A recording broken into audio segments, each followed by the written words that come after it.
السلام عليكم ورحمة الله وبركاته.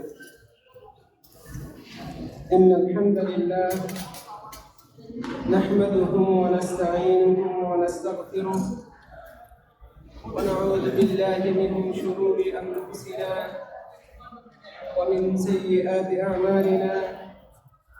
من يهده الله فلا مضل له ومن يضلل فلا هادي له، وأشهد أن لا إله إلا الله وحده لا شريك له، وأشهد أن محمدا عبده ورسوله.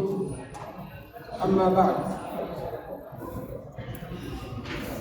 সমস্ত প্রশংসা সমস্ত গুণগান একমাত্র আল্লাহ সুবহানাহু ওয়া তাআলার জন্য, যিনি আমাদেরকে আদম সন্তান রূপে সৃষ্টি করে সম্মানিত করেছেন, জলে স্থলে আরোহণ করিয়েছেন, হালাল স্বাস্থ্যসম্মত সর্বোত্তম রিজিক দান করেছেন, তার অসংখ্য অগণিত সৃষ্টিজীবের উপর শ্রেষ্ঠত্ব প্রদান করেছেন। আলহামদুলিল্লাহ, আমি প্রশংসা করছি আল্লাহ সুবহানাহু ওয়া তাআলা, যিনি আমাদেরকে আজকে মসজিদে নববীতে মাগরিবের সালাত আদায় করার তৌফিক প্রদান করেছেন। আলহামদুলিল্লাহ। অতঃপর দুরূদ ও সালাম বর্ষণ হোক শেষ নবী যথাযথভাবে পৌঁছে দিয়ে গেছেন। আল্লাহ তাআলা তার উপর, তার পরিবারবর্গ এবং সকল সাহাবীর উপর শান্তি, রহমত ও বরকত নাযিল করুন। আমিন। সম্মানিত বাংলা ভাষী মুসলিমবৃন্দ, আল্লাহ রাব্বুল আলামিনের প্রিয় বান্দাগণ, গতকালকে মসজিদে নববী ঠিক এই জায়গায় আমি আপনাদের সামনে কোরআন ও সুন্নাহের আলোকে মানব সেবায় ইসলাম এই শীর্ষক সংক্ষিপ্ত আলোচনা পেশ করেছিলাম। আজকে আমি আপনাদের সামনে আরেকটি গুরুত্বপূর্ণ বিষয় উপস্থাপন করব। ওমা তাওফীকি ইল্লা বিল্লাহ। আজকের আলোচ্য বিষয় হচ্ছে দোয়া মুমিনের অবলম্বন। এই শীর্ষক সংক্ষিপ্ত আলোচনা পেশ করব। ওমা তাওফীকি ইল্লা বিল্লাহ। সম্মানিত দিনী ভাইয়েরা, রমজানুল মুবারক মাস অতি নিকটে। আমরা এই মাসকে কেন্দ্র করে নানানভাবে প্রস্তুতি নিচ্ছি। মুমিনদের এই সমস্ত প্রস্তুতির অন্যতম গুরুত্বপূর্ণ একটি ইবাদত হবে এই মুমিন রমজানুল মুবারক মাসে বিশেষ করে বেশি বেশি আল্লাহ সুবহানাহু ওয়া তাআলার কাছে দোয়া করবে, রব্বুল আলামিনের কাছ থেকে গুনাহ মাফ পাওয়ার জন্য, রব্বুল আলামিনের সন্তুষ্টি অর্জনের জন্য, জাহান্নাম থেকে মুক্তি পাওয়ার জন্য, জান্নাত লাভে ধন্য হওয়ার জন্য। প্রিয় দিনী ভাইয়েরা, আমাদেরকে এই শীর্ষক কিছু বিষয় জানা উচিত। দোয়ার আদব এবং দোয়ার উত্তম সময়, দোয়া কবুলের জন্য উপকারী উপকরণ সমূহ কি, সেই সব সম্পর্কে আমাদের জানা উচিত, এবং তাই আজকের আলোচনায় আসবে, উল্লেখ হবে ইনশাআল্লাহ।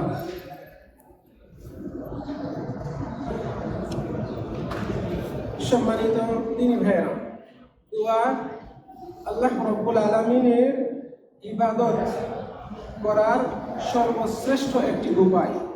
দোয়া হচ্ছে এমন একটি ইবাদত যার মাধ্যমে আল্লাহ রাব্বুল আলামিনের প্রতি বান্দার দাসত্ব, আনুগত্য এবং নম্রতা, বিনয়তা, আত্মসমর্পণ এগুলো পরিপূর্ণ রূপে প্রকাশ পায়।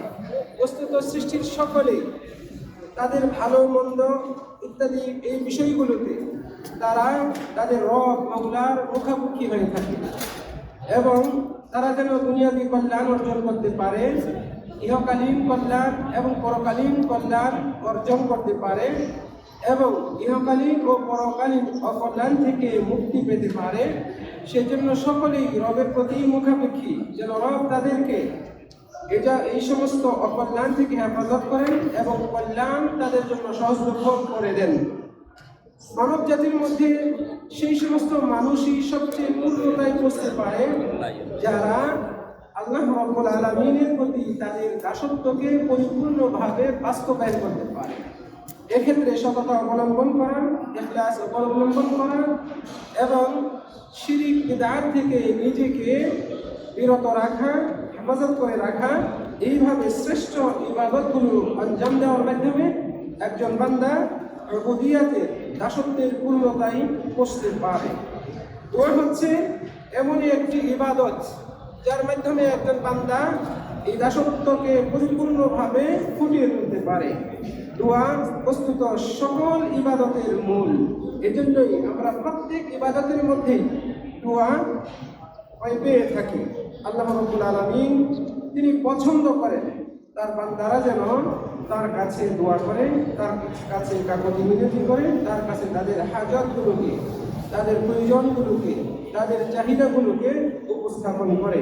তাই তো হাদিসে কুদসিতে এসেছে, আল্লাহ রাব্বুল আলামিন বলছেন, ইয়া ইবাদি কুল্লুকুম দাল্লুন ইল্লা মান হাদাইতুহু ফাস্তাহদুনি উহদিকুম।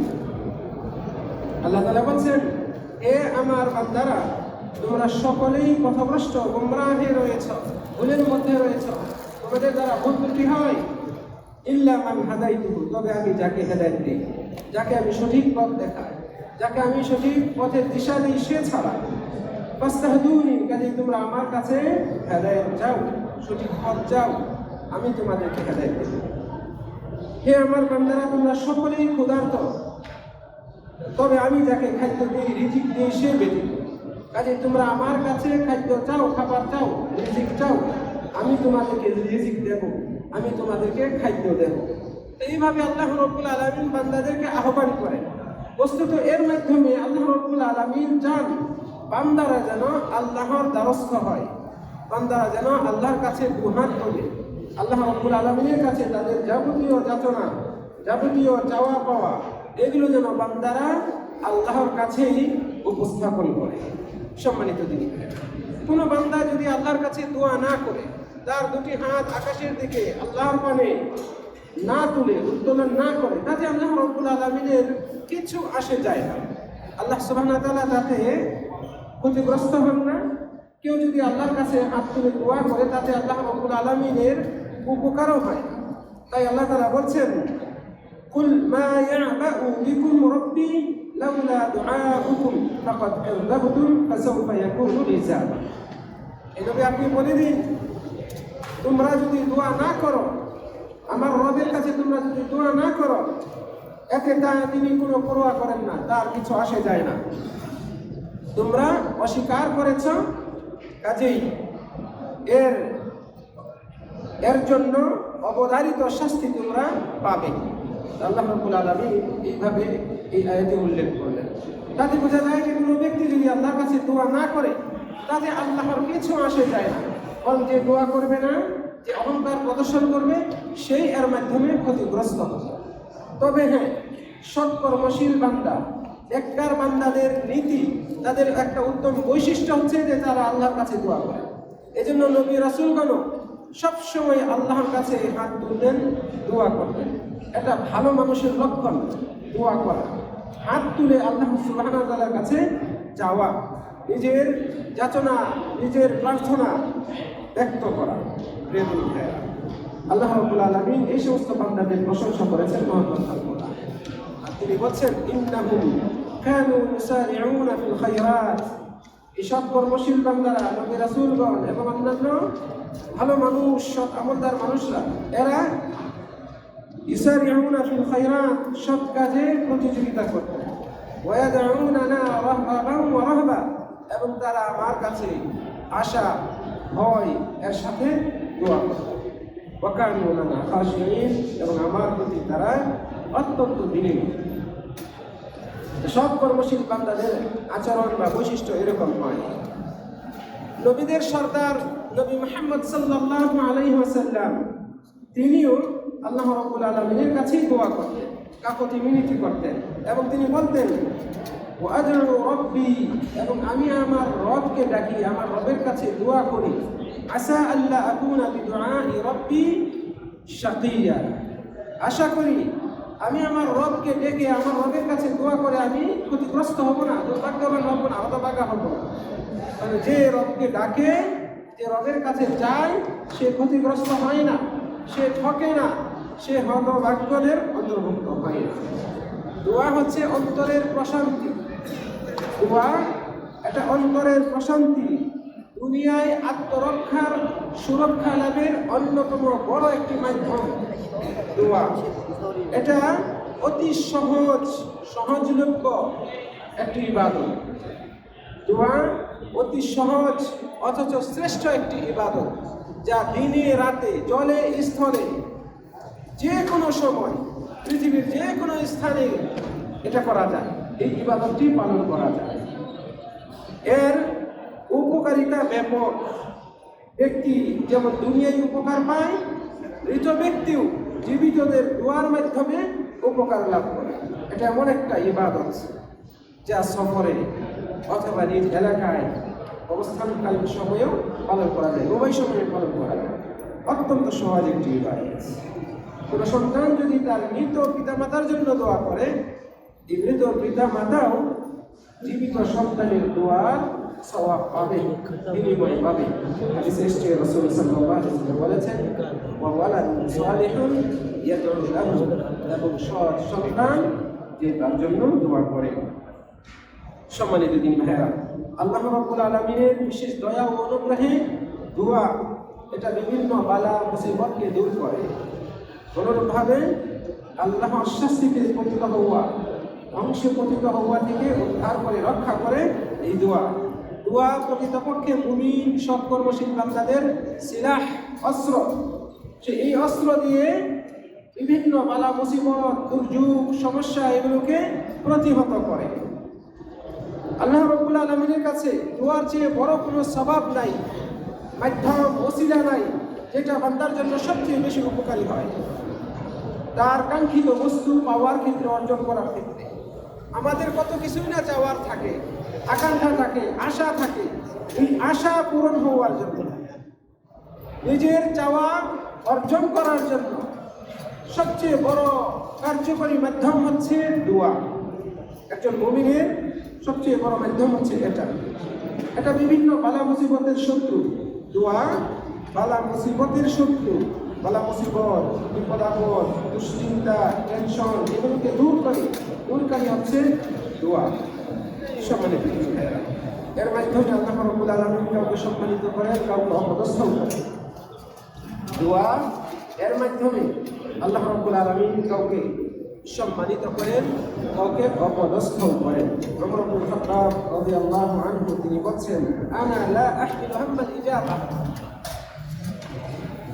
দোয়া কবুল হবে কি হবে না এই বিষয় নিয়ে আমি চিন্তা করি, এটা আমার টেনশনের বিষয় না। ওয়ালাকিন আহমিলু হাম্মাদ দুআ, কিন্তু দোয়ার চিন্তা আমি করি যে দোয়াটা আমি করব কিনা, দোয়া আমার দ্বারা হচ্ছে কিনা, আমি দোয়া করার তৌফিক পেয়েছি কিনা, এটা আমার বিষয়। আমি দোয়া করলে কবুল হবে কি হবে না সেটা আমার বিষয় না, কারণ দোয়া কবুলের মালিককে আল্লাহ, সেটা আল্লাহর বিষয়। আমার কাজ হচ্ছে আল্লাহর কাছে দোয়া করা, দুই হাত উত্তোলন করা, রব্বুল আলামিনের কাছে কাকুতি মিনতি করা, এটা আমার কাজ। কাজে আমি এটা নিয়ে চিন্তা করি, দোয়া কবুল হবে কি হবে না এটা নিয়ে আমার টেনশন নেই। ওমর বিন খাত্তাব রাদিয়াল্লাহু আনহু, তিনি ইসলামের দ্বিতীয় খলিফা, তিনি এই কথা বলেছেন। সম্মানিত দিনী ভাইয়েরা, তিনি বলছেন, ফাইদা উলহিমতু দুআ, আমি যদি দোয়ার ইলহাম পাই, সুযোগ পাই, তৌফিক পাই, দোয়া করার মন মানসিকতা পাই, ফাইন্না মাআহুল ইজাবা, তাহলে এর সাথে অবশ্যই দোয়ায় সাড়া দেওয়া, দোয়া উত্তর দেওয়া, দোয়া কবুল হওয়া জড়িত রয়েছে। মনে হয় বুঝেন না এই বিষয়টা। ওমর বিন খাত্তাব রাদিয়াল্লাহু আনহু বলছেন, দোয়া কবুল হবে কি হবে না এটা নিয়ে আমি টেনশন করি না। আমার অ্যাটেনশন, মনোযোগ হচ্ছে দোয়া করার দিকে। আমি কত দোয়া করতে পারি, কখন দোয়া করবো, কিভাবে দোয়া করবো, কি চাইবো আল্লাহর কাছে, এইগুলো আমার টেনশন।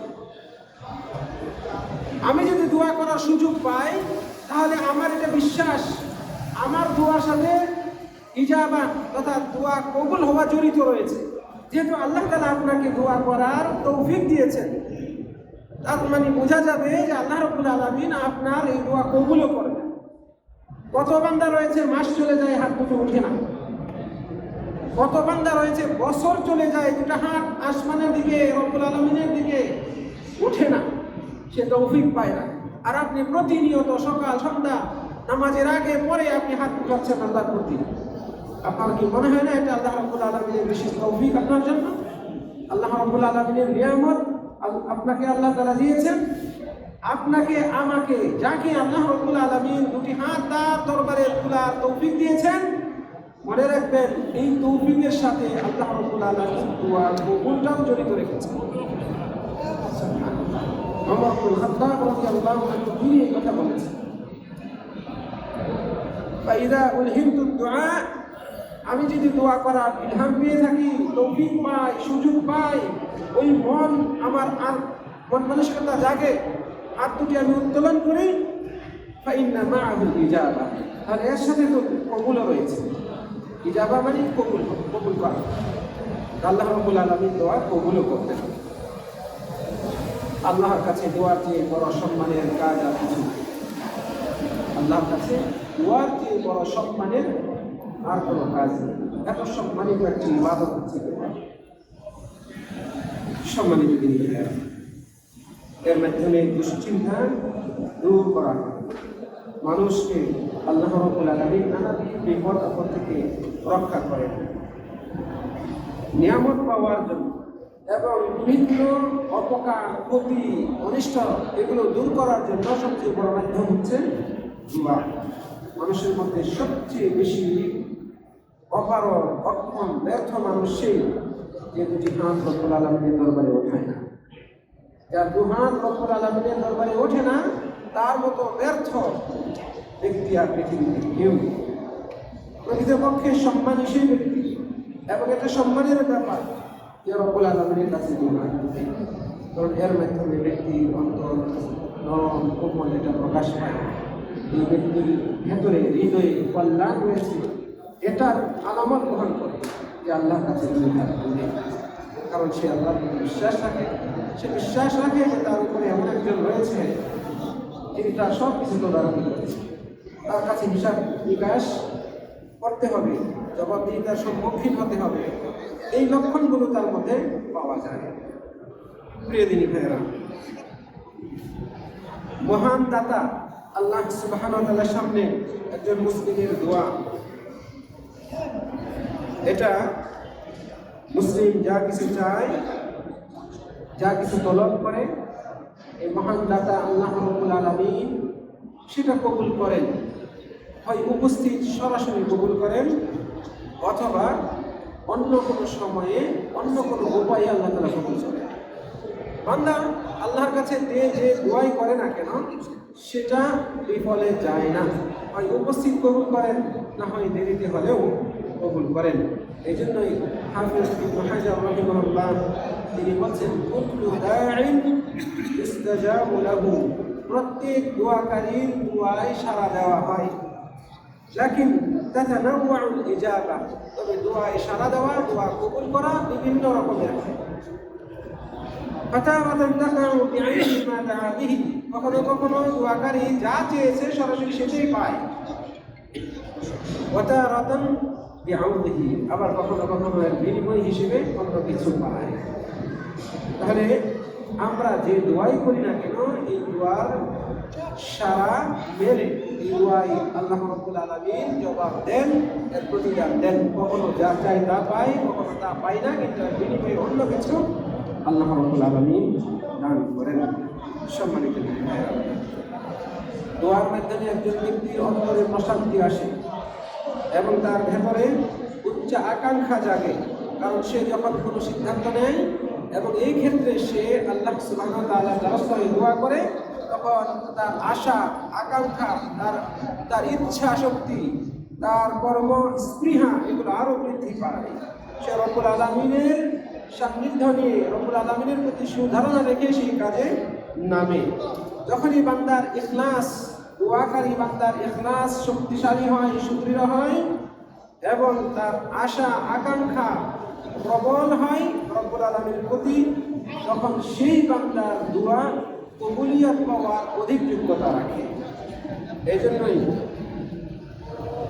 আল্লাহ রব্বুল আলামিন আমাদেরকে এই বিষয়গুলো মহাগ্রন্থ আল কোরআনের বিভিন্ন আয়াতের মাধ্যমে ইঙ্গিত দিয়েছেন, উদ্বুদ্ধ করেছেন এবং নবী মুহাম্মদ সাল্লাল্লাহু আলাইহি ওয়াসাল্লাম আমাদেরকে এই বিষয়ে পরামর্শ দিয়েছেন, নসিহত করেছেন। সম্মানিত দোয়া কবুল হওয়ার জন্য আল্লাহ রাব্বুল আলামিনের কাছ থেকে দোয়ায় সাড়া পাওয়ার জন্য কিছু বিষয় রয়েছে যেগুলো আমাদের মেনটেন করতে হবে। যে কোনো বান্দাই আল্লাহ রাব্বুল আলামিনের কাছে দোয়া করতে পারে, কিন্তু দোয়ার কবুলিয়ত এটা আল্লাহ রাব্বুল আলামিনের হাতে। তিনি তার কিছু বান্দাদের জন্য দোয়া কবুল হওয়ার বিষয়টি নিশ্চয়তা দিয়েছেন। নবী মুহাম্মদ সাল্লাল্লাহু আলাইহি সাল্লাম আমাদেরকে এই বিষয়ে জানিয়েছেন। এগুলোর অন্যতম হচ্ছে আপনার আমার খাদ্য পানীয় হালাল হতে হবে। আমার আপনার খাদ্য যেন হালাল হয়, পানীয় যেন হালাল হয়, এই বিষয়ে আমাদেরকে সতর্ক থাকতে হবে। অনুরূপভাবে যাবতীয় সংশয় সন্দেহপূর্ণ বস্তুগুলো থেকে নিজেদেরকে হেফাজতে থাকতে হবে, নিজেদেরকে সতর্ক থাকতে হবে।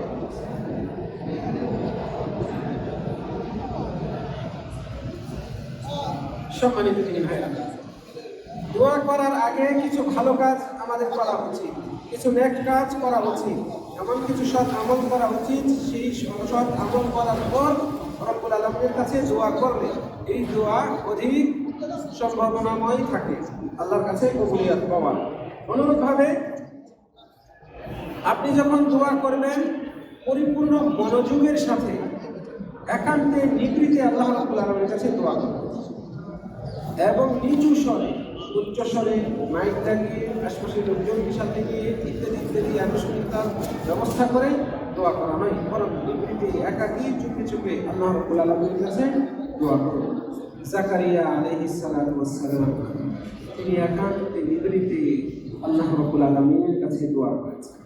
তিনি বলছেন, রব্বি হাবলি মিন লাদুনকা যুররিয়াতান তাইয়্যিবা, হে আল্লাহ আপনি আমাকে আপনার পক্ষ থেকে পবিত্র বংশ দিন, আমাকে পবিত্র সন্তান বংশদান করুন। সেই জাকারিয়া আলাইহিস সালাতু ওয়াস সালাম তার বংশের খবর আপনারা সকলেই জানেন। সম্মানিত দিন, আল্লাহ রাব্বুল আলামিন তার সন্তান দিলেন, ছেলে সন্তান দিলেন এবং তাকে নবী বানালেন। ইয়াহইয়া আলাইহিস সালাতু ওয়াস সালাম, ইয়াহইয়া বিন জাকারিয়া। আপনি যখন দোয়া করবেন এই দোয়ার শুরুতে যা চাইবেন, মূল দোয়া যা চাওয়ার বিষয়, এর আগে আল্লাহ রাব্বুল আলামিনের প্রশংসা করেন, আল্লাহ তাআলা কীর্তন করেন, নবী মুহাম্মদ সাল্লাল্লাহু আলাইহি ওয়াসাল্লামের উপর দরুদ সালাম পাঠ করেন এবং সর্বোত্তম শব্দে আল্লাহর প্রশংসা করেন। তারপরে আপনি আল্লাহর কাছে দোয়া করেন। অনুরূপভাবে আপনি দোয়ার জন্য বিশেষ করে কিছু দোয়া কবুলের আলাদা কিছু সময় রয়েছে, এই সময়গুলোর প্রতি বেশি যত্নবান হন। যদিও দোয়া যে কোনো সময় করা যায়, তবে দোয়া কবুলের কিছু সময় রয়েছে, সেই সময়গুলোর ব্যাপারে বেশি আগ্রহী থাকুন। আল্লাহ রাব্বুল আলামিন আমাদেরকে তৌফিক দান করুন। প্রিয় দিনী ভাইরা, আমরা যখন দোয়া করব বেশি বেশি আল্লাহর কাছে দোয়া করব। কোনো একটা বিষয়ে কিছুবার যাওয়ার পর ক্ষান্ত হয়ে যাওয়া, আশা ছেড়ে যাওয়া, নিরাশ হয়ে যাওয়া, এটা দোয়া কবুল হওয়ার পথে বড় অন্তরায়। এটা রব্বুল আলামিনের পথে, রব্বুল আলামিনের প্রতি বান্দার ভুল ধারণার শামিল। এটা রব্বুল আলামিনের প্রতি বান্দার দাওয়াত পরিবর্তী একটি কাজ।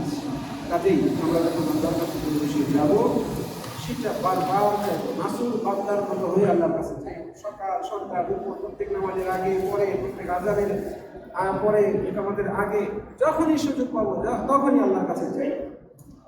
কাজেই দোয়ায় লেগে থাকতে হবে। দোয়ায় লেগে থাকা দোয়া কবুলের অন্যতম একটি মাধ্যম। নবী মুহাম্মদ সাল্লাল্লাহু আলাইহি ওয়াসাল্লাম তিনি আমাদেরকে কখনোই হতাশ হয়ে, নিরাশ হয়ে নিজেদের বিরুদ্ধে দোয়া করতে নিষেধ করেছেন। আপনি নিজের বিরুদ্ধে, নিজের পরিবারের বিরুদ্ধে, সন্তানদের বিরুদ্ধে অথবা ধন সম্পদের বিরুদ্ধে আপনি ক্ষতি চেয়ে দোয়া করবেন, এটা থেকে নিষেধ করেছেন। বরং আপনাকে কল্যাণ চেয়ে অনবরত দোয়া করতে হবে। হাদিসে এসেছে, রাসূল সাল্লাল্লাহু আলাইহি ওয়াসাল্লাম বলেছেন, লা তাদউ আলা আনফুসিকুম, তোমরা নিজেদের বিরুদ্ধে দোয়া করো না, দোয়া করো না। ওয়ালা তাদউ আলা আওলাদিকুম, তোমরা নিজেদের সন্তান ছেলে মেয়েদের উপর বদদোয়া করো না। তোমরা তোমাদের ধন সম্পদের উপর বদদোয়া করো না।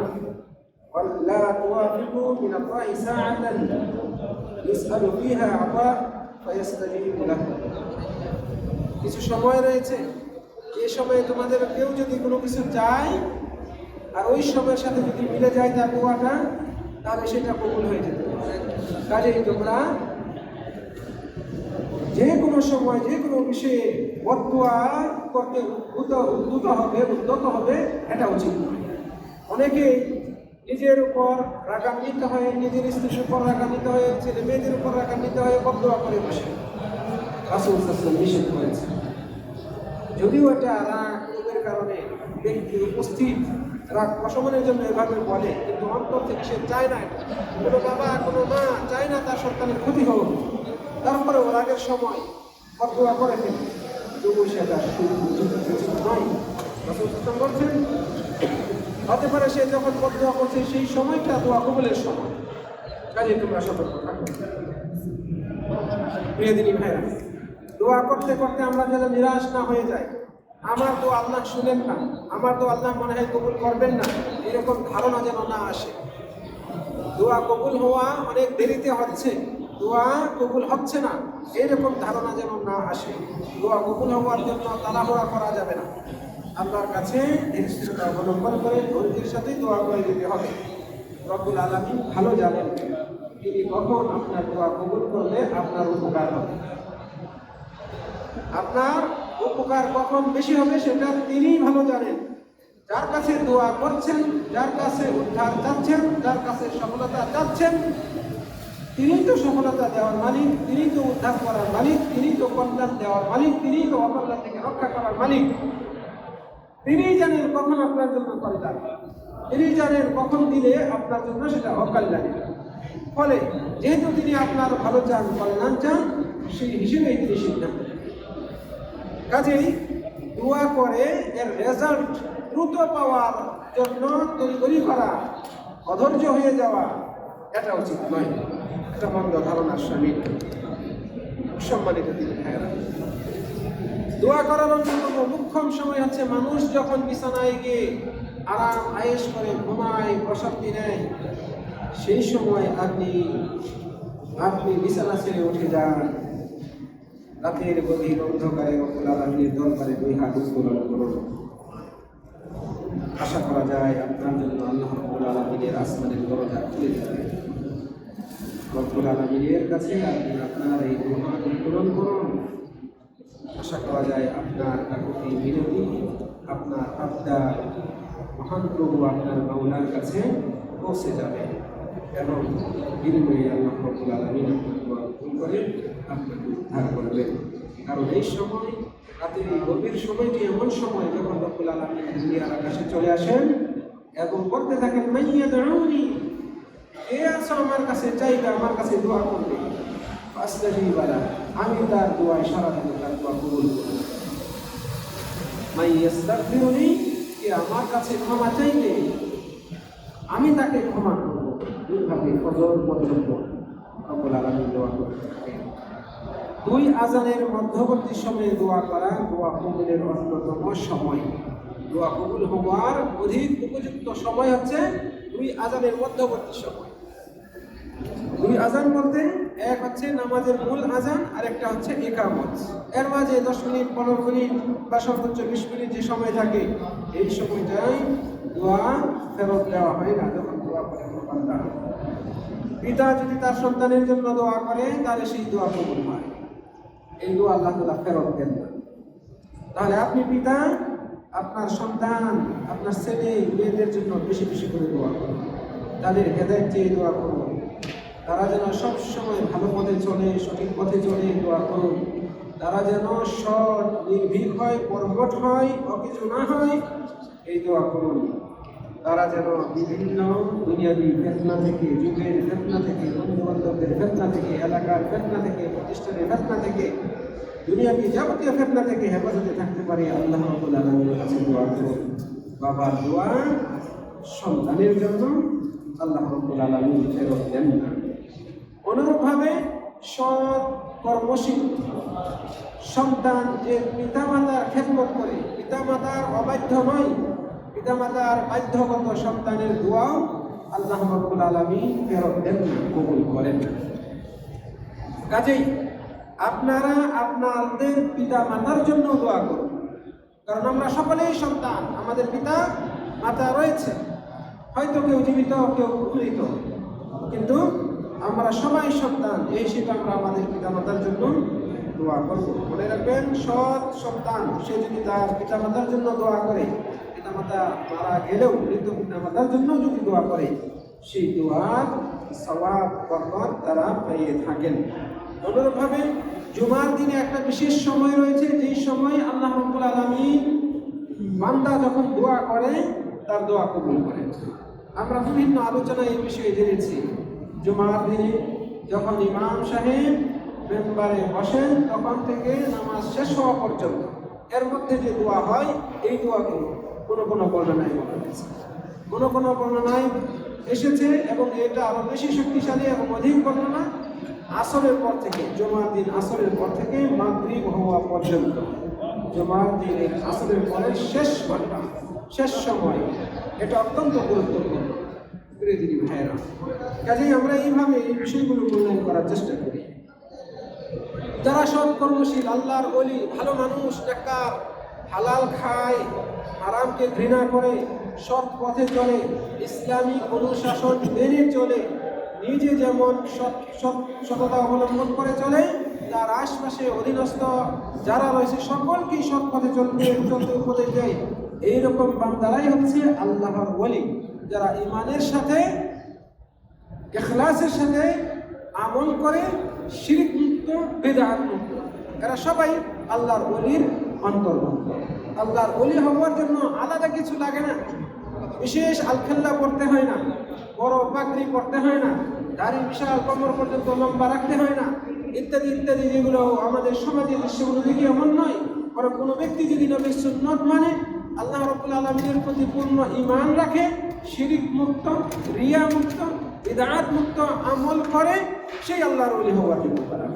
কাজে এরকম ভালো আমলদার সৎ মানুষদেরকে টিটকারি দেওয়া, তাদেরকে তিরস্কার করা, তাদেরকে নানান রকম কথাবার্তা বলে কটূক্তি করে হেয় প্রতিপন্ন করা, এগুলো থেকে আমাদেরকে বিরত থাকতে হবে। মনে রাখবেন, এই বান্দা যদি আল্লাহর কাছে কিছু চায়, আল্লাহ তাআলা সেটা গ্রহণ করেন, আল্লাহ তাআলা সেটা কবুল করে তাকে দেন। সে যদি আল্লাহর কাছে আশ্রয় প্রার্থনা করে, আল্লাহ তাআলা তাকে অবশ্যই আশ্রয় প্রার্থনা হিসেবে তাকে আশ্রয় দিয়ে থাকে। হাদিসে এসেছে, রাসূলুল্লাহ সাল্লাল্লাহু আলাইহি ওয়াসাল্লাম বলছেন যে আল্লাহ তাআলা বলেছেন হাদিসে কুদসি, আল্লাহর ওলিদের ব্যাপারে বলছেন আল্লাহ তাআলা নিজেই, ওয়ালা ইন সাআলানি, সে যদি আমার কাছে কিছু চায়, লা উ'তিয়ান্নাহু, আমি অবশ্যই তাকে দেব। ওয়ালা ইন ইসতাআযানি লা উ'ইদান্নাহু, সে যদি আমার কাছে আশ্রয় চায়, আমি অবশ্যই তাকে আশ্রয় দেব। এমন মানুষ যে আল্লাহর কাছে চাইলে আল্লাহ কবুল করেন, আল্লাহর কাছে দোয়া করলে আল্লাহ দোয়া কবুল করেন, এমন মানুষের সাথে বেয়াদবি করা, তাদেরকে কষ্ট দেওয়া, তাদেরকে বিভিন্নভাবে হয়রানি করা, এগুলো থেকে আমাদের সতর্ক থাকতে হবে। প্রিয় দিদি ভাইয়েরা, যে ব্যক্তি দুনিয়াবি বালা মুসিবতে জড়িত হয়, পতিত হয়, বিভিন্ন দুর্যোগে, বিভিন্ন সমস্যায়, বিভিন্ন রকমের মুসিবতে পতিত হয়, তার উচিত আল্লাহ রাব্বুল আলামিনের দ্বারস্থ হওয়া, কারণ আল্লাহ রাব্বুল আলামিন তাকে উদ্ধার করার ক্ষমতা রাখেন। তিনি ছাড়া পৃথিবীতে আর কেউ বিপদগ্রস্তকে উদ্ধার করার সক্ষমতা রাখেন। নবী ইউনূস আলাইহিস সালাতু ওয়াস সালাম, তার কাহিনী আমরা জানি, কি বিপদেই না পড়েছিলেন। সমুদ্রে বিশাল মাছ তাকে ঘিরে ফেলে, সেখান থেকে উদ্ধার পাওয়ার আশা শতকরা মানুষ শতজনই প্রায় ছেড়ে দিবে, এমন একটা অবস্থা। কিন্তু নবী ইউনূস আলাইহিস সালাতু ওয়াস সালাম, তিনি আল্লাহর প্রতি পূর্ণ ভরসা রেখে দোয়া করলেন, একনিষ্ঠভাবে আল্লাহর কাছেই দোয়া করলেন, উদ্ধার কামনা করলেন, নিজের দোষ ত্রুটি ভুল সেটা স্বীকার করলেন, আল্লাহর কাছে তওবা করলেন। রব্বুল আলামিন তাকে এই বিপদ থেকে উদ্ধার করলেন। ওই 3 মাস অক্ষত অবস্থায় তাকে আবার উৎক্রিয়ণ করে, মুখ থেকে তার পেট থেকে বের করে সমুদ্রের কিনারে তীরে নিক্ষেপ করে। তিনি সুস্থ অবস্থায় এই মাছের পেট থেকে বের হয়ে আসেন। নবী ইউনূস আলাইহিস সালাতু ওয়াস সালাম তিনি যে দোয়া করে আল্লাহর কাছে আশ্রয় চেয়েছেন, সেই দোয়াটা হচ্ছে লা ইলাহা ইল্লা আনতা সুবহানাকা ইন্নী কুনতু মিনাজ জালিমিন। এটা হচ্ছে দোয়ায়ে ইউনূস। এটা দোয়ায়ে ইউনূস। রাসূল সাল্লাল্লাহু আলাইহি ওয়াসাল্লাম বলেন, যে ব্যক্তি এই দোয়াটি পড়বে, যে মুসলিম ব্যক্তি যদি কোনো কারণে এই দোয়াটি পড়ে, ইল্লাস্তুজিবা লাহু, তার দোয়া কবুল করা হয়। তাহলে আপনি যে বিষয়ে টেনশন করছেন, আপনি যে বিষয়ে উদ্বিগ্নতায় ভুগছেন, আপনি দোয়ায়ে ইউনূস পড়ুন, লা ইলাহা ইল্লা আনতা সুবহানাকা ইন্নী কুনতু মিনাজ জালিমিন। এটা বানানো কথা নয়, এটা বিশুদ্ধ হাদিস। অন্য বর্ণনায় এসেছে রাসূল সাল্লাল্লাহু আলাইহি ওয়াসাল্লাম বলেছেন, লা ইয়াকুলুহা মাকরুবুন, কোন বিপদগ্রস্ত যদি এটা বলে, ইল্লা ফারাজাল্লাহু আনহু, আল্লাহ তাআলা তাকে উদ্ধার করবেন। কোন বিপদগ্রস্ত ব্যক্তি যদি এই দোয়ায়ে ইউনূস পড়ে, আল্লাহ তাআলা তাকে ওই বিপদ থেকে উদ্ধার করবেন। সম্মানিত দিনী, দোয়া এমন একটি অস্ত্র যার মাধ্যমে অবস্থার পরিবর্তন হয়। দোয়া এমন এক অস্ত্র, অবলম্বন, সঞ্চয়, যার মাধ্যমে ব্যক্তির অবস্থার পরিবর্তন হয়, নিম্ন অবস্থা থেকে উচ্চ অবস্থায় পৌঁছে উন্নতি হয়। কত বন্ধা নারী যে সন্তানের জন্য কাকুতি মিনতি করেছে, কত ডাক্তারের কাছে গিয়েছে, নিরাশ হয়ে রব্বুল আলামিনের দরবারে ফিরে এসেছে। 15-20 বছর পরে হলেও আল্লাহ রব্বুল আলামিন তাকে সন্তান দিয়েছেন। কত বাবা রয়েছেন, বিয়ে করেছেন, সন্তানের আশায় বছরের পর বছর, এমনকি যুগের পর যুগ কাটিয়েছে। রব্বুল আলামিনের কাছে তার চাওয়া পাওয়া ব্যক্ত করেই যাচ্ছে, নিরাশ হয়নি। অবশেষে রব্বুল আলামিন তার দোয়া কবুল করেছেন, তাকে সন্তান দিয়েছেন। এই তো আপনারা হয়তো অনেকেই জানেন, নবী ইব্রাহিম আলাইহিস সালাম 80 বছর বয়সে সন্তানের বাবা হয়েছে। তার ছেলের নাম ইসমাঈল আলাইহিস সালাম। যেমন বাবা তেমন সন্তান, বাপ বেটা দুইজনই নবী হয়েছে। এই দুই নবী বাপ বেটা দুজন মিলে বাইতুল্লাহ কাবাঘর নির্মাণ করেছে। প্রিয় দিনী ভাইরা, দোয়া আল্লাহ রাব্বুল আলামিন কবুল করেন, আগে হোক পরে হোক করবেনই।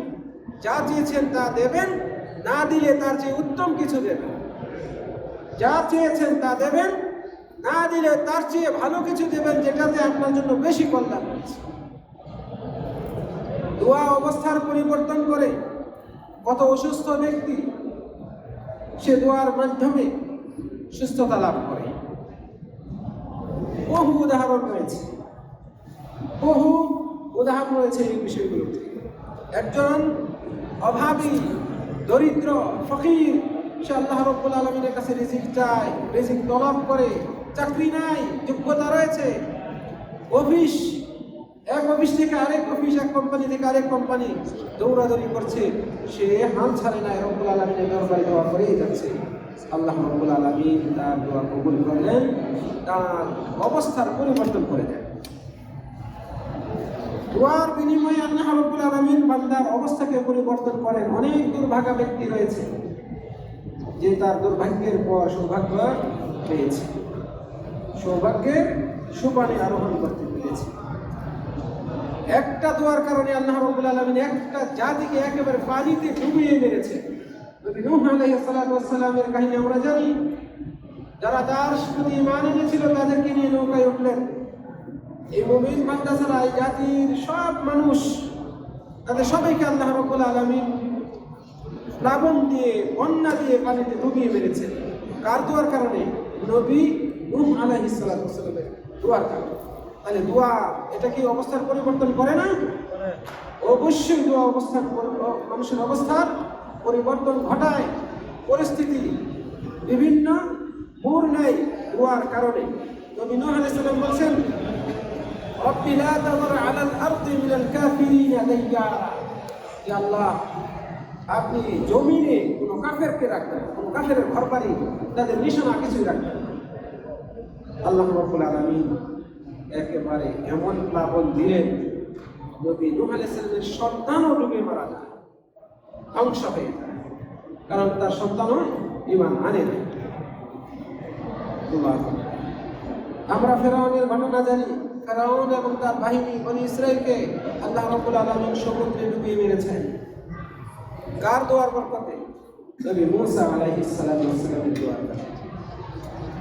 নবী মূসা আলাইহিস সালাম বলছেন, রব্বানা ইন্নাকা আতাইতা ফিরআউন ওয়া মালাআহু যিনাতান ওয়া আমওয়ালান ফিল হায়াতিদ দুনিয়া। ইয়া আল্লাহ, আপনি তো ফেরাউনকে এবং তার মন্ত্রী পরিষদ, উচ্চপদস্থ কর্মকর্তা, এদেরকে দুনিয়ার সুখ মানে সাজসজ্জা সব কিছু দিয়েছেন। দুনিয়ার আভিজাত্য সবই আপনি তাদেরকে দিয়েছেন, ধন সম্পদ এগুলো আপনি তাদেরকে দিয়েছেন।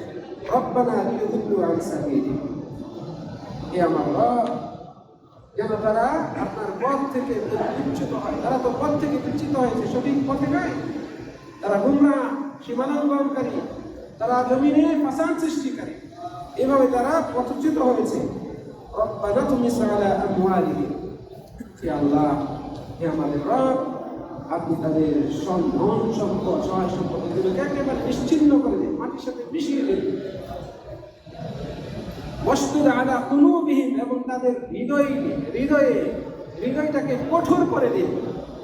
ফালা ইউমিনু, তারা যেন আর ঈমান না আনবে। যেহেতু তারা এত অপরাধ করেছে, তাদের কাছ থেকে কল্যাণের কোনো আশাই করা যায় না। কাজে তাদের হৃদয়টাকে মোহর মেরে দিন, শক্ত করে দিন, তারা যেন আর ঈমান না আনে। হাত্তা ইয়ারাউল আযাব আল আলীম, যাতে তারা কঠিন, মর্মান্তিক, মর্মদায়ক শাস্তির আশাদান করে। এইভাবে নবী মূসা আলাইহিস সালাম দোয়া করেছিলেন ফেরাউন এবং তার অনুসারীদের বিরুদ্ধে। আল্লাহ রাব্বুল আলামিন এই ফেরাউনকে ধ্বংস করেছেন। ফলে দোয়ার মাধ্যমে আল্লাহ রাব্বুল আলামিন পরিস্থিতির পরিবর্তন ঘটান, অবস্থান পরিবর্তন ঘটান। সম্মানিত দিনী ভাইরা, সুলাইমান আলাইহিস সালাম, নবী সুলাইমানের ব্যাপারে আমরা জানি আল্লাহ রাব্বুল আলামিন তাকে কত কি দিয়েছিল, সেটাও তিনি আল্লাহ রাব্বুল আলামিনের কাছে দোয়া করেছেন। এই দোয়া বিনিময়ে আল্লাহ তাআলা তার দোয়া কবুল করেছেন। তাকে দুনিয়াতে তাকে রাজত্ব দিয়েছেন এবং অনেক অনেক ক্ষমতা দিয়েছেন, যেগুলো আমরা অনেকে ইতিহাস হিসেবে জানি। আল্লাহ রাব্বুল আলামিন আইয়ুব আলাইহিস সালামকে কঠিন দুরারোগ থেকে আরোগ্য দিয়েছেন। এমন রোগ হয়েছিল, তার স্ত্রী পালিয়ে যায়, সন্তানরা পালিয়ে যায়, আশপাশের লোকজন, আত্মীয় স্বজন তার কাছ থেকে সরে যায়। নবী অথচ এমন রোগে ভুগছেন, শরীর থেকে দুর্গন্ধ আসে, শরীরে ঘা হয়ে যায়, পচা হয়ে যায়, কঠিন একটা অবস্থা। প্রিয়জনও তাকে আলাদা করে দেয়, এক ঘরে করে দেয়, এমন একটা অবস্থা। নবী আইয়ুব আলাইহিস সালাম তিনি কিন্তু হতাশ হন নাই। রব্বুল আলামিনের প্রতি তার ঈমান মোটেও দুর্বল নয়। তিনি ধৈর্য হারা হন নাই। আল্লাহ রাব্বুল আলামিনের কাছে দোয়া করেই যাচ্ছেন। অবশেষে রব্বুল আলামিন তার দোয়া শুনলেন। এই নবী দোয়ায় বলেছিলেন, আন্নী মাসসানিয়াদ দুররু ওয়া আনতা আরহামুর রাহিমিন, হে আমার রব, আমি তো কষ্টে, রোগে আক্রান্ত, আর আপনি তো পরম দয়ালু। পৃথিবীতে যত দয়াবান রয়েছে তাদের মধ্যে সর্বশ্রেষ্ঠ দয়াবান হচ্ছেন আপনি। আপনার দয়ার ভিখারি আমি তো রোগাক্রান্ত। নবী আইয়ুব আলাইহিস সালাম এইভাবে দোয়া করেছেন।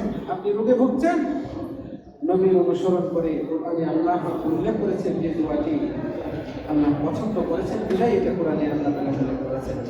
এটা আমাদের জন্য পালনীয়, এই জন্য আল্লাহ তাআলা উল্লেখ করেছেন। আপনি এই দোয়া করুন, নিরাশ। আমাদের নবী মুহাম্মদ সাল্লাল্লাহু আলাইহি ওয়াসাল্লাম ইতিহাসের ইসলামের প্রথম যুদ্ধ বদর যুদ্ধে যাচ্ছেন।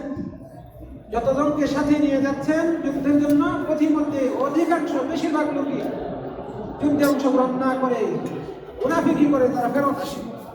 হাতে গোনা মাত্র 313 জন সাহাবীদেরকে নিয়ে যুদ্ধে যান, যেখানে তাদের কোনো অস্ত্র ছিল না, মুসলমানদের কোনো অস্ত্র ছিল না, তাদের কোনো সাওয়ারি ছিল না, হাতে গোনা কয়েকজনের কাছে। আর ওদিকে শত্রুপক্ষ হাজারের অধিক এবং তাদের কাছে সেই সময়ের আধুনিক সমরসজ্জা তাদের কাছে রয়েছে। এই সমরসজ্জায় সজ্জিত হয়ে, আধুনিক অস্ত্র সজ্জে তারা সজ্জিত হয়ে ওই যুদ্ধে আসে।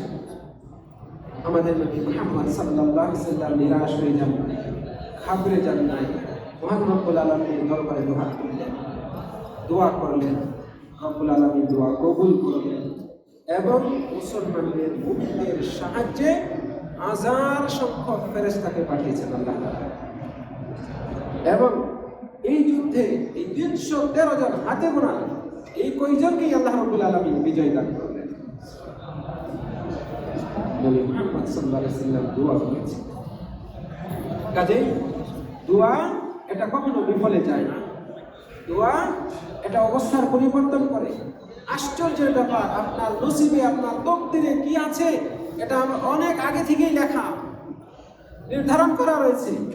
এই নসিব তকদিরকে পরিবর্তন করে একটা আমল, সেটা হচ্ছে এই দোয়া। এই দোয়া নসিবকেও পরিবর্তন করে দেয়।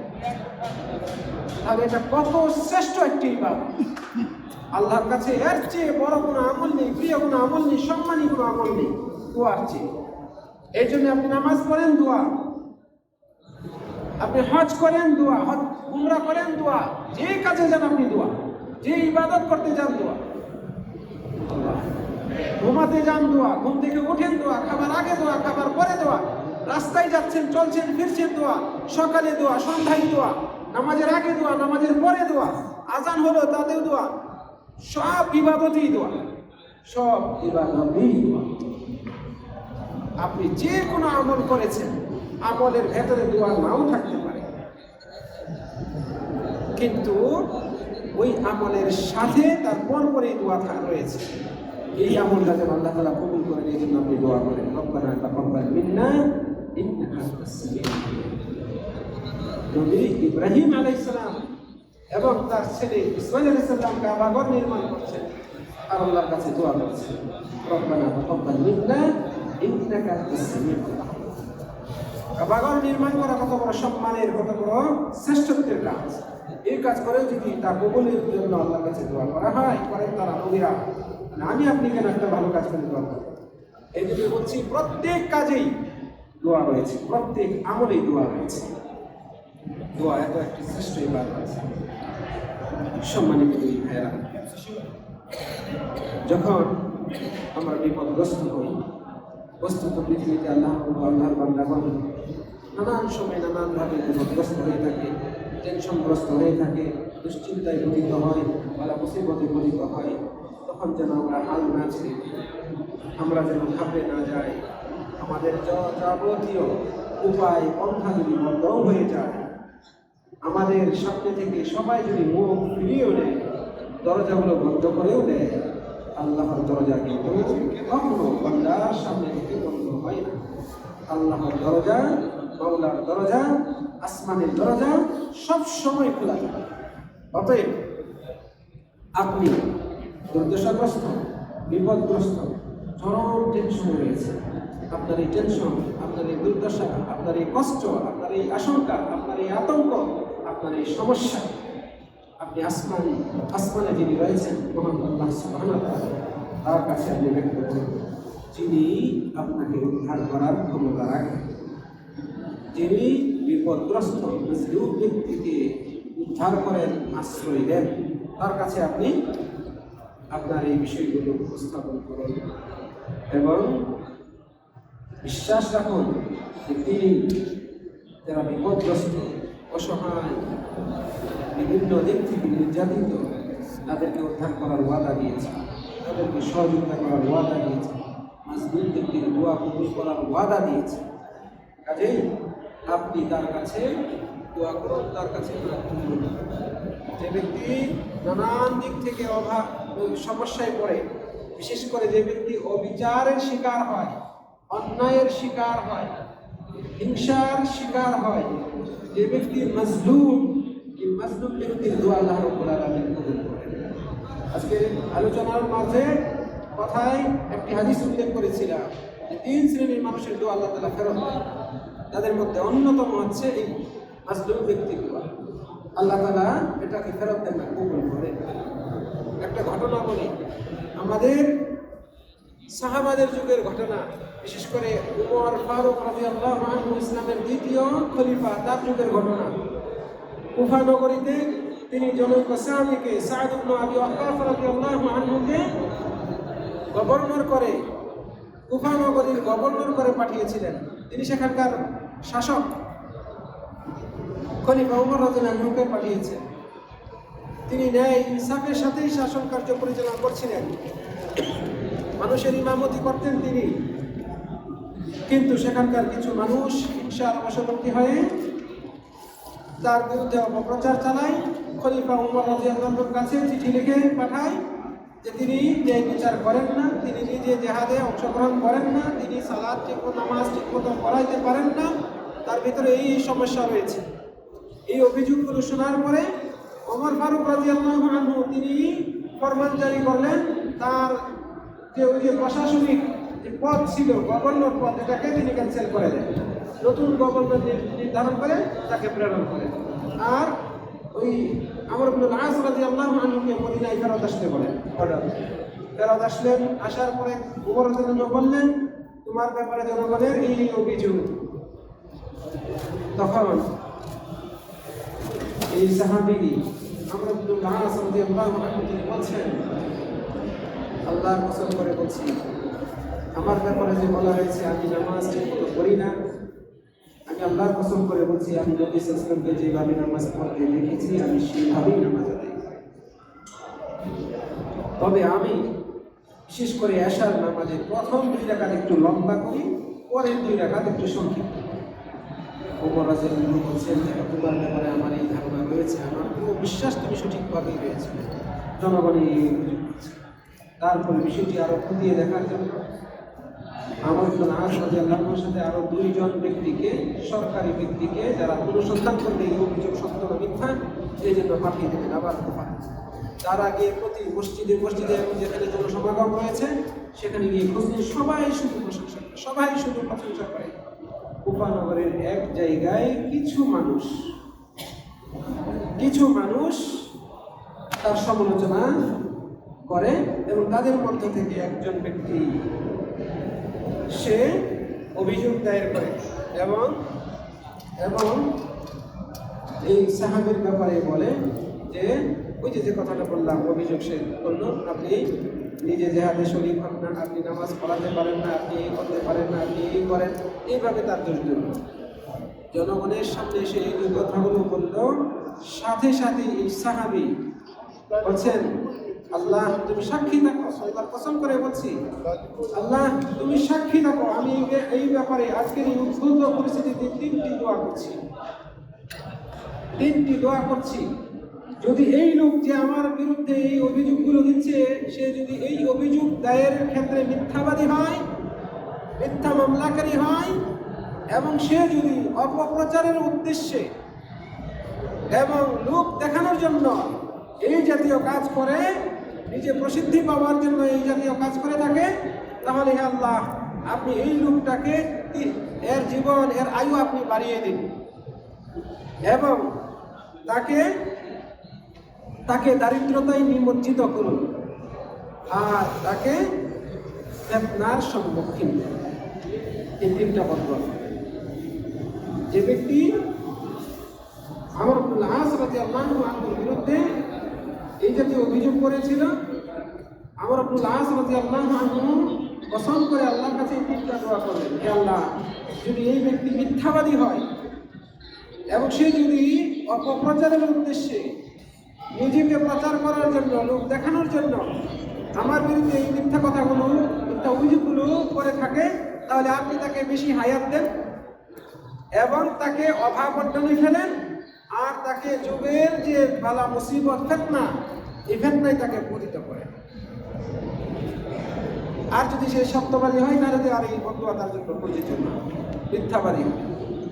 কিছুদিন পরেই এটা রেজাল্ট পাওয়া গেল।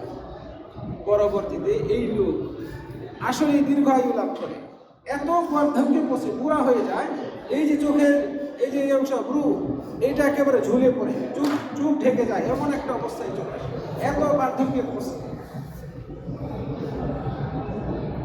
লোকজন তাকে জিজ্ঞেস করতো তোমার অবস্থা এরকম কেন, এবং সে অভাব অটলে খুব খারাপ অবস্থায় চলাফেরা করত। লোকজন জিজ্ঞেস করতো আপনার আজকে এই অবস্থা কেন, আপনি তো সেই সময় অনেক আগে আপনাকে দেখেছি আপনি খুব দাপটি লোক ছিলেন। বলছে দেখো সাদ বিন ওয়াক্কাস তারপর তো আমার উপর লেগে গেছে। বর্ণনাকারী বলছেন এই ব্যক্তি এত বড় বৃদ্ধ হওয়া সত্ত্বেও রাস্তায় দাঁড়িয়ে থাকতো, মেয়েরা যখন যেত, স্কুল কলেজের মেয়েরা বা উঠতি বয়সী মেয়েরা, এক কথায় রাস্তায় যে সমস্ত মেয়েরা যেত, এই ব্যক্তিকে ফেল করে তাকাতো, চোখ টিপ দিত, সুযোগ পেলে তাদেরকে গুঁতো মারত। গুরু এবং তার চোখের উপরে তার ভ্রু নেমে চলে এসেছে, এত বুড়া মানুষ পার্থক্য পৌঁছেছে, তারপরে তার মধ্যে এই ফেতনাটা আছে। তাহলে এইভাবে এই ঘটনাটা বললাম এই জন্য যে কোনো ব্যক্তি যদি বদদোয়া করে এবং সে যদি নির্যাতিত অবিচারের শিকার হয়ে মজলুম অবস্থায় বদদোয়া করে, এই বদদোয়া আল্লাহ তাআলার কাছে পৌঁছে যায়, রব্বুল আলামিনের দরবারে এটা পৌঁছে যায় এবং সেই দোয়া কবুল হয়। এইরকম মজলুমের দোয়া কবুল হয় এর অসংখ্য এবং প্রসিদ্ধ বহু ঘটনা রয়েছে। সম্মানিত দিনী ভাইরা, আমাদের আলোচনার একদম শেষ পর্যায়ে এসেছি। সম্মানিত দিনী ভাইরা, রব্বুল আলামিনের কাছে কামনা করি রব্বুল আলামিন আমাদের সকলকে একনিষ্ঠতার সাথে আল্লাহর কাছে সার্বিক অবস্থায় দুহাত করে দোয়া করা তৌফিক দান করুন। আল্লাহ রাব্বুল আলামিন তিনি বলছেন وقال ربكم ادعوني استجب لكم, তোমাদেরকে বলছেন তোমরা আমাকে ডাকো, আমার কাছে দোয়া করো, আমি তোমাদের দোয়ায় সাড়া দেব। ইন্নাল্লাযীনা ইস্তাকবিরুনা আন ইবাদাতি, যারা আমার ইবাদত পালন করে, অর্থাৎ যারা আমার কাছে দোয়া করতে অহংকার, অহমিকা, উদ্ধত্ত, গর্ব, বড়াই দেখায়, সায়াদখুলুনা জাহান্নামা দাখিরিন, তারা অচিরেই জাহান্নামে প্রবেশ করবে। তাহলে দোয়া করা জান্নাতে যাওয়ার একটা মাধ্যম। যারা দোয়া করে না, আল্লাহ তাআলা বলছেন ইন্নাল্লাযীনা ইস্তাকবিরুনা আন ইবাদাতি, যারা আমার ইবাদত পালন করতে, ইবাদত করতে অহংকার দেখায়। এখানে ইবাদত দ্বারা হচ্ছে দোয়া, উদ্দেশ্য হচ্ছে দোয়া। যারা আমার কাছে দোয়া করতে অহংকার প্রকাশ করে, অহমিকা প্রদর্শন করে, গর্ব অহংকার দেখায়, আল্লাহ তাআলা বলছেন সায়াদখুলুনা জাহান্নামা দাখিরিন, তারা অচিরেই জাহান্নামে প্রবেশ করবে। তাহলে দোয়া না করা, এবং সেটা যদি অহংকার বশত হয়, আমি বড় ব্যবসায়ী, আমি শিল্পপতি, আমি ভিসি, আমি মন্ত্রী, আমি এমপি, আমি অমুক তমুক, আমার অধীনে শত শত হাজার হাজার মানুষ কাজ করে, আমার কথায় উঠে বসে, আর আমি আল্লাহর কাছে বিনাশ করব, এই ভাব যার মধ্যে রয়েছে, এই ভাবটাই ব্যক্তিকে জাহান্নামে নিয়ে যাবে। আল্লাহ তাআলা বলছেন ওয়াকালা রাব্বুকুম উদউনি, তোমাদের রব বলেছেন তোমরা আমার কাছে দোয়া করো, আস্তাজিব লাকুম, আমি তোমাদের দোয়ায় সাড়া দেব, তোমাদের দোয়া কবুল করব। তবে সাবধান, ইন্নাল্লাযীনা ইস্তাকবিরুন আন ইবাদাতি, যারা আমার ইবাদত পালন করতে, অর্থাৎ আমার কাছে দোয়া করতে অহংকার দেখায়, অহমিকা প্রকাশ করে, সায়াদখুলুনা জাহান্নামা দাখিরিন, অচিরেই তারা জাহান্নামে প্রবেশ করবে। নাউযুবিল্লাহ। সম্মানিত দিনী ভাইরা, আল্লাহ রাব্বুল আলামিন যাকে দোয়া করার তৌফিক দিয়েছেন, বস্তুত আল্লাহ রাব্বুল আলামিন তার দোয়া কবুল না করেছেন, তার দোয়া কবুল হওয়া থেকে তাকে বঞ্চিত করবেন না, তার দোয়াকে আল্লাহ রাব্বুল আলামিন ফেরত দেবেন না। হাদিসে এসেছে, সর্বশেষ কথা আজকে, রাসূল সাল্লাল্লাহু আলাইহি ওয়াসাল্লাম বলেছেন মা আলা ওয়াজহিল আরদি মুসলিম, পৃথিবীর বুকে যে মুসলিম রয়েছে, যে কোনো মুসলিম ইয়াদউল্লাহ বিদাওয়া, যদি আল্লাহর কাছে কোনো দোয়া করে, ইল্লা আতাহুল্লাহু ইয়া, আল্লাহ তাআলা তার দোয়া কবুল করেন, তাকে সেটা দেন। আও সরাফা আনহু মিনাস সুই মিসলিহা, অথবা তার এই দোয়ার বরকতে, দোয়ার কারণে এর সমপর্যায়ের কোনো ক্ষতি থেকে তাকে উদ্ধার করে। মা লাম ইয়াদউ বিইসমিন আও কাতিআতি রাহমিন, যতক্ষণ না সে কোনো অন্যায়, পাপ অথবা আত্মীয়তার সম্পর্ক ছিন্ন করার মতো কোনো দোয়া করে, এরকম অন্যায় দোয়া যদি না করে তাহলে বান্দার দোয়া আল্লাহ তাআলা কবুল করেনি। হয় আল্লাহ তাআলা তার দোয়া সে যা চেয়েছে সেটাই দেবেন, নচেত ওই দোয়ার বিনিময়ে পরিবর্তে অন্য ভালো কিছু দেবেন। এই ভালো কিছুর মধ্যে অন্যতম হচ্ছে এই হাদিস দ্বারা প্রমাণিত, সে হয়তো কোনো বিপদে পড়ত, ওই বিপদ থেকে আল্লাহ তাআলা তাকে উদ্ধার করেছে। আর এই আলোচনার মাঝে আরেকটি হাদিস গেছে, সেখানে এসেছে যে রাসূল সাল্লাল্লাহু আলাইহি ওয়াসাল্লাম বলেছেন তাকে এর চেয়ে ভিন্ন কিছু, অন্য কিছু আল্লাহ তাআলা দেবেন যেটা তার জন্য অধিক কল্যাণ। সম্মানিত, এই কথা শোনার পর রাসূল সাল্লাল্লাহু আলাইহি ওয়াসাল্লামের কাছ থেকে এই কথা শোনার পর একজন সাহাবী দাঁড়ায় গেলেন, বললেন ফাইদান নুকসির, তাহলে আমরা বেশি বেশি আল্লাহর কাছে দোয়া করব।